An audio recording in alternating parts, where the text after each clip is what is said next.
Singapore Prime Minister Lawrence Wong says the next steps to renew the social compact and refresh the Singapore dream will be set out in next year's budget.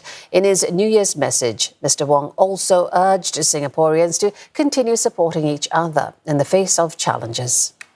2024, a year of continued geopolitical tensions, cost of living pressures still weighing heavily on families and communities, even as global inflation moderated. Though Mr. Wong says Singapore is not immune, the country has been able to distinguish itself. For instance, he says most workers this year received wage increases that outpace inflation. The economy also grew by 4%, exceeding expectations and beating initial forecast of a 3.5% expansion. Mr. Wong credits this strong performance to the solidarity between government, employers and workers, from ground-up initiatives that help vulnerable groups to the teamwork displayed by Singaporeans in cheering on national athletes. They include Max Mader, who won an Olympic bronze for kite foiling, and Yip Siu, who brought home her 7th Paralympic gold in swimming. There is a common thread across these many experiences, and that's the importance of working together and closing ranks in the face of challenges. The collective efforts of Team Singapore have made all the difference, be it in overcoming crises, supporting one another in times of need, or striving for excellence on the global stage. Mr. Wong says that this spirit must be carried into the new year and beyond. It's why the government had earlier embarked on a 16-month-long exercise to gather feedback from over 200,000 Singaporeans on building a fairer and more inclusive society.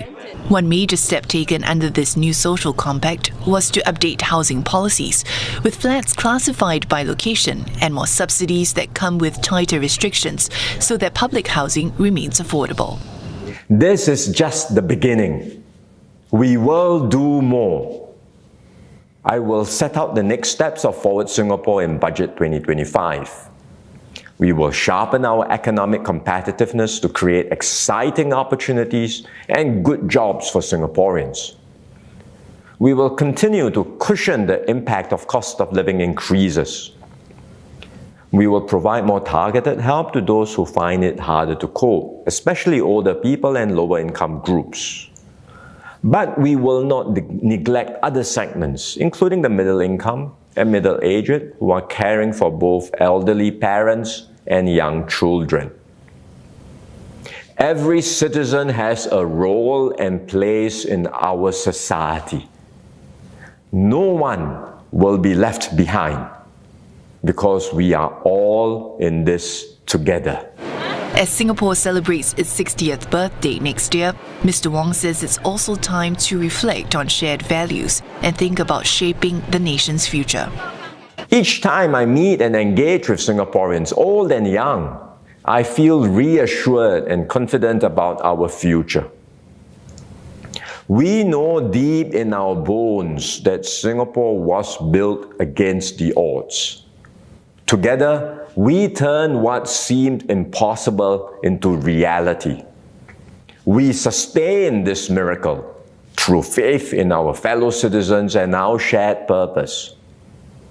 Every generation has done its part, strived for excellence, and made their tomorrow better than today. Now, it is our turn to blaze a bold path forward and take Singapore to even greater heights. Mr. Wong wished all Singaporeans a very happy new year.